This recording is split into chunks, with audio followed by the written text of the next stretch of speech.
Whether you say tomato or tomato, it's clear that your accent is a defining feature of who you are. Everyone has an accent. Heck, even goats have regional ways of saying bah. But what's the science behind language acquisition, and does your accent say something about you? In an American survey, 47% of adults found British accents to be sophisticated, while 51% thought New York accents were rude. Southern accents were considered nice, but possibly uneducated, while New England accents were considered intelligent. But it turns out that humans have a bias towards others who sound like them or who have the same accent.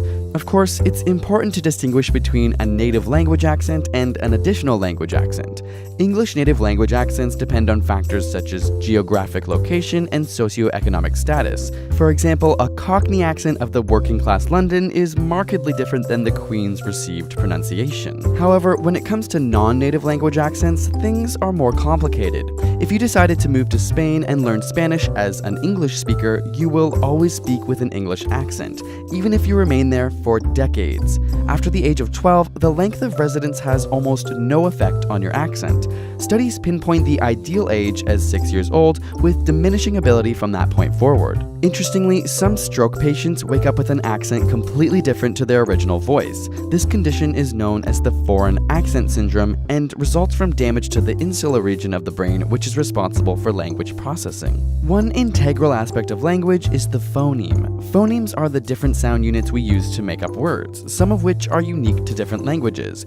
For example, the phonemes with th, th, and th, as in words like the and thing, do not exist in German, making it difficult for German speakers to pronounce these words properly. Conversely, there are many phonemes in other languages that as English speakers we cannot pronounce or even hear properly. In a groundbreaking study, 32 American and 32 Japanese 6-month-old babies listened to a recording play la la la repeatedly. When the recording switched to la la ra, a toy to the side would light up and play a musical tune.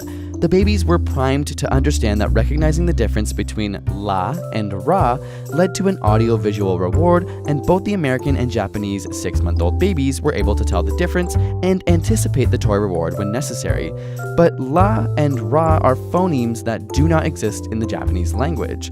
When the study was replicated with 10 to 12-month-old babies, the Japanese babies could not tell the difference between these uniquely English phonemes, showing that a critical period for recognizing phonemes and brain development is at merely 6 months old. If you try and learn a language, regardless of your age, synaptic connections are made which ultimately create a denser gray matter and stronger white matter networks. In fact, those who have grown up in bilingual households are consistently more sensitive to subtle language differences compared to their monolingual counterparts. Brain scans have shown that bilingual babies have stronger brain responses in their orbital and prefrontal cortices, which are areas linked to focus and problem-solving abilities. But have you ever wondered why so many people hate the sound of their own voice? We break down the science and challenge some people to come to terms with their own voice in our new ASAP Thought video. Check it out with the link in the description. And subscribe for more weekly science videos.